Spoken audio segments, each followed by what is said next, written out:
Hey guys, welcome back to my channel, or welcome to my channel. If you're new, my name's Nastasia. If you can't tell, the lighting is very stark because it's I think it's like 9 p.m. right now or something like that. I don't have makeup on, it's bedtime basically, and I'm wearing my little grandma sweater from Goodwill. But today I wanted to do my quiet time with you guys, and the reason this is a little bit different is because in one of my quiet time videos I'm just kind of walking you through like what I do, but I'm not actually like doing it with you guys, and I think that'd be really fun. So that's what I'm going to do today. If you end up liking this video, give it a big thumbs up. Don't forget to subscribe to my channel. Never miss out on a video every time I post. My Instagram is right here, where you can see all the behind the scenes of my life, and I upload daily on there. If it's not on my feed, then it's on my story for sure. So let's get into it. If you don't know, this is my Bible. I use the ESV Study Bible, but there are a lot of other versions that I love too. I, will frequently compare it to the King James Version or different things. I like learning the original. Sorry, like I said, it's nighttime. I like learning the original Greek or Hebrew kind of meanings of the words. I think that's a really great way to study, but we're going with this one today. I also wanted to go through kind of like how I use this amazing journal right here, and also talk a little bit about who makes these journals, because she's awesome, and she sent this to me. She's not paying me to talk about it or anything, but I genuinely love this journal, so I'm going to show you kind of how I do that and how I study the Bible with this and with my Bible and all that jazz. So let's just get into it. I'm genuinely just going to start reading. I haven't read this yet today or anything like that to prepare. I'm just going into it. Okay, we are in Genesis chapter 12, so go ahead and pause this right now and go there.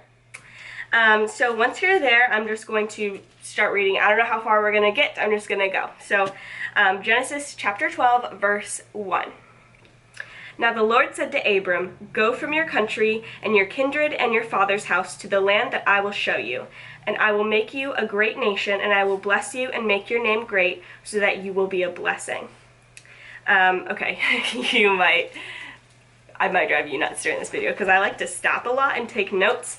But something that I had written previously years ago maybe is that it says, "Go from your country and basically take everybody with you, and I'll show you where you're going to go." But he doesn't tell them where they're going to go yet. He literally just says, "Go to the land I will show you, but you have to go first." It's kind of like obey first, trust me first, without knowing exactly what's going to happen, and I'll reveal it to you. Also, if you hear my dog, he's just like rolling around having a great time in the background.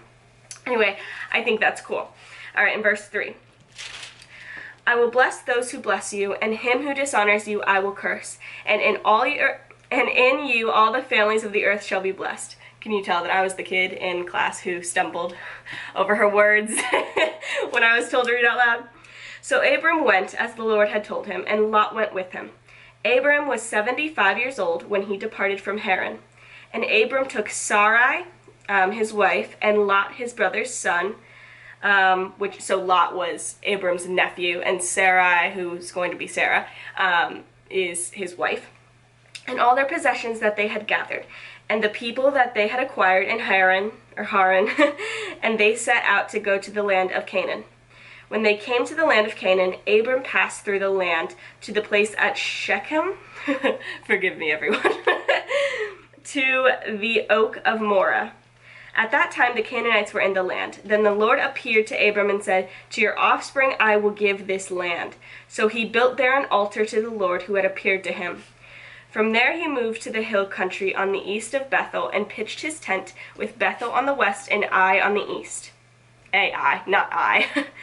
"And there he built an altar to the Lord, and called upon the name of the Lord. And Abram journeyed on, still going towards Negeb." So just to stop here really quick, because that was kind of a big chunk. Basically, what it's saying is they're making their way, but God has not told them to stop yet. He keeps giving them kind of little things like, "I'm going to give this land to your descendants, basically, to your offspring. I'm going to, bless you, and anyone who blesses you I will bless, and all of that. But he still hasn't told Abram where he is going, where he's taking his whole family. And I like to make scripture, how do I say this? Like, I try to look at it as if like this was happening right now and I'm not just reading it, I'm living it. So imagine the things happening. One, you tell your wife, hey, God told me we need to go. And she says, okay, where? And he goes, I don't know. And she goes, when will we get there? I don't know. Okay, but we're supposed to go. So we're taking you, we're taking Lot, my nephew, we're taking everything we have, we're gonna uproot it. So think about that, because that's like uprooting your entire life now and not having a plan, not having a job wherever you're gonna move or whatever, and just going, which some of you may have done.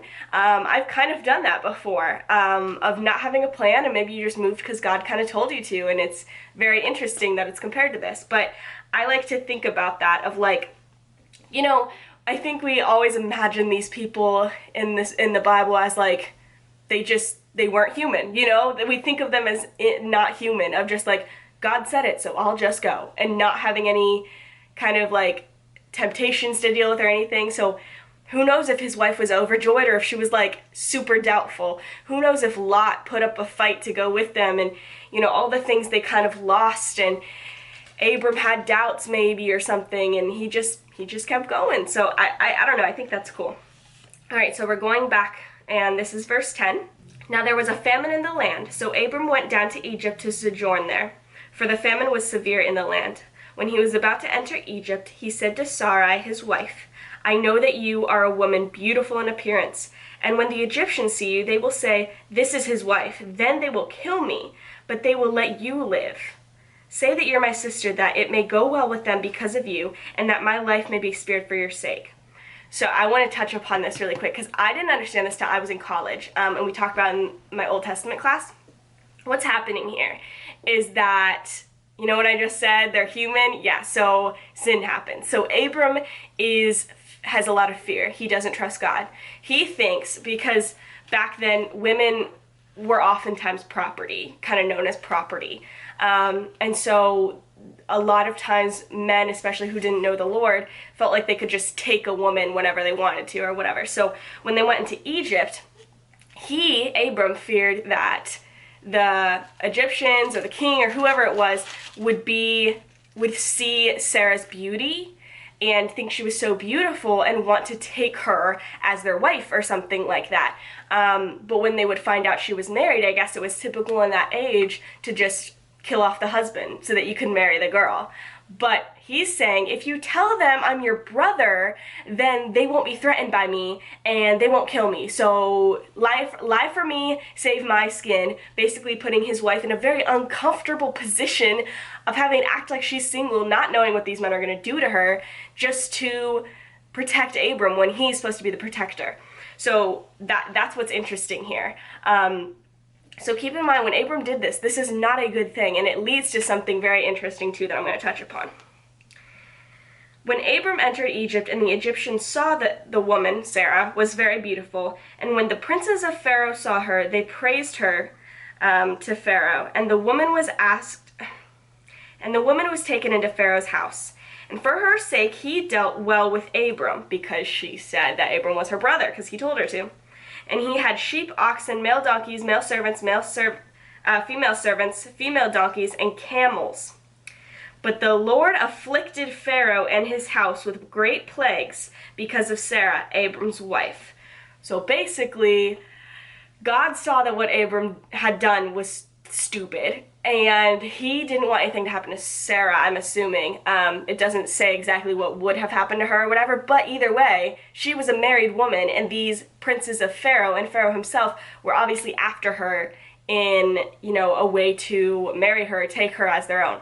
God saw this and was like, nah, that's my girl, and no. So he put a plague on the Egyptians, and they knew, uh-oh, something's wrong here. So Pharaoh called Abram and said, what is this that you have done to me? Why did you not tell me that she was your wife? Why did you say she is my sister so that I took her for my wife? Now then, here is your wife, take her and go. And Pharaoh gave men orders concerning him, and they sent him away with his wife and all he had. So chapter 13. So Abram went up from Egypt, he and his wife and all that he had, and Lot with him, to Negeb.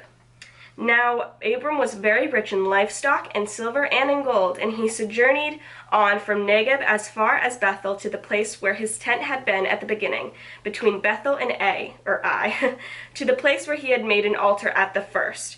And there Abram called upon the name of the Lord, and Lot, who went with Abram, also had flocks and herds and tents, so that the land could not support both of them dwelling together. For their possessions were so great that they could not dwell together.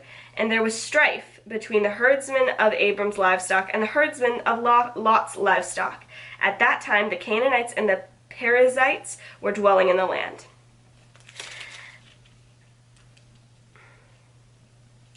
Then Abram said to Lot, let there be no strife between you and me, and between your herdsmen and my herdsmen, for we are kinsmen. Is not the whole land before you? Separate yourself from me. If you take the left hand, and I will go to the right, or if you take the right, and I'll go to the left.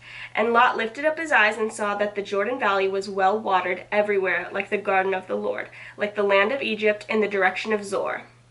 And it says in quotes, this was before the Lord destroyed Sodom and Gomorrah, unquote. Or parentheses, sorry, not quote. So Lot chose for himself all the Jordan Valley, and Lot journeyed east. Thus they separated from each other. Abram settled in the land of Canaan, while Lot settled among the cities of the valley and moved his tent as far as Sodom. So, Sodom and Gomorrah, that's Sodom. Now the men of Sodom were wicked, great sinners against the Lord. So this is now building up that story of Sodom and Gomorrah. I don't know if you're familiar with it. It's very interesting. And when people kind of reference the world today as Sodom and Gomorrah, this is kind of what they're talking about. The Lord said to Abram after Lot had separated from him, lift up your eyes and look from the place where you are, northward and southward and eastward and westward.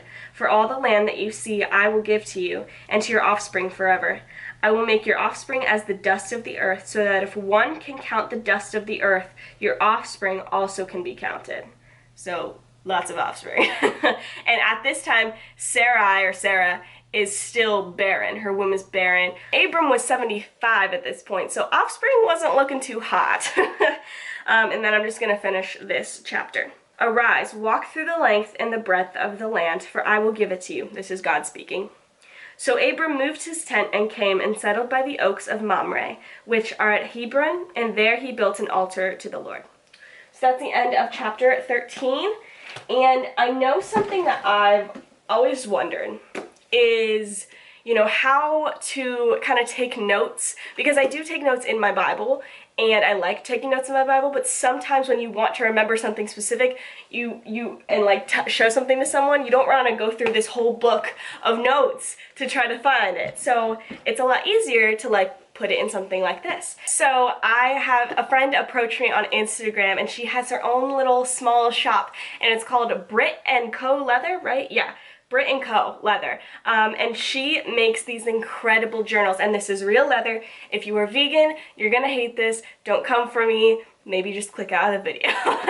But it is this beautiful leather that she finds locally sourced, and it's all sustainable, and it's so good. And she creates these journals with them, and they have a cute, it's this beautiful, kind of manila paper. Okay, I'm weird about journals, and I'm very particular, and I love this one. But she doesn't just make that. She also makes Bibles and a couple other things, so she'll cover Bibles in this beautiful leather. It's so well made, and she has her little stamp on the back of it. And we're doing a giveaway together, so I'm really excited about that because I truly love this journal, and I use it. She didn't pay me to do this.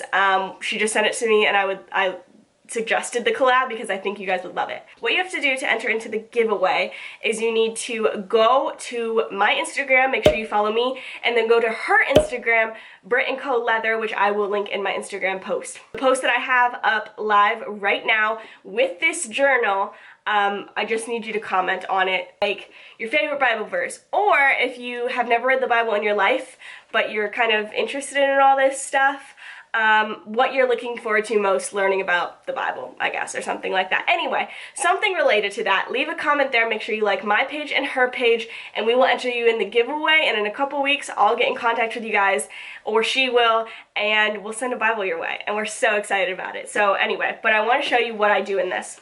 So in this journal, I basically just write down my notes. Like, I kind of go back to how I did it in college, which is putting a tiny little reference to what I'm talking about. So like Proverbs 2:11 through 15.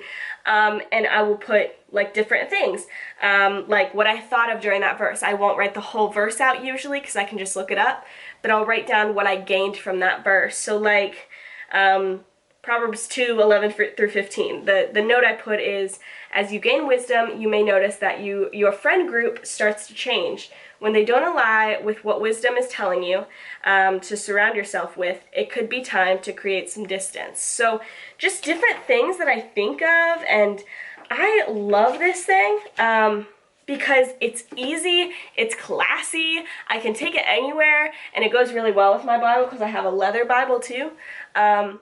And I feel like this is something really timeless. Like, I could pass this down to my kids one day because, you know, they can add on to it, or they can see what I saw in different scriptures, and it's cool to pass down my Bible too.